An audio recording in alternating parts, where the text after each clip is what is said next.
Hello guys, in this video I'm going to show you how to set up your personal hotspot on your iPhone.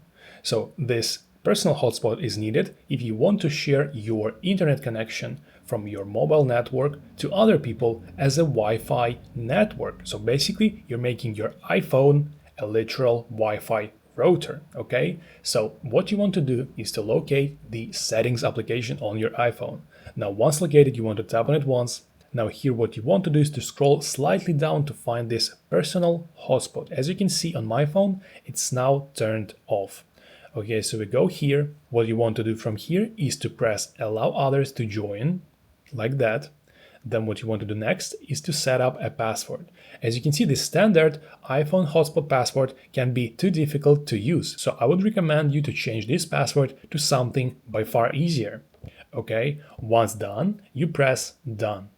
And then what you want to do next is to go back, scroll slightly down, and to find this maximize compatibility feature. Okay, we turn this on. So now what it means is that other people are having easier time connecting to your Wi-Fi.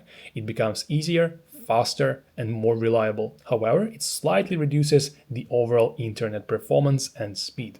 Okay, so what you want to do next is to scroll down the control center panel, make a long tap on here, and there you want to find this personal hotspot. So in case your personal hotspot is turned off, it will say off.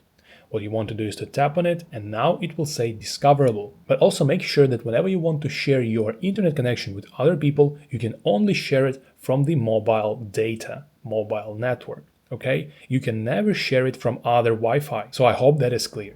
Okay, if you found this video helpful, please like this video and subscribe to our channel.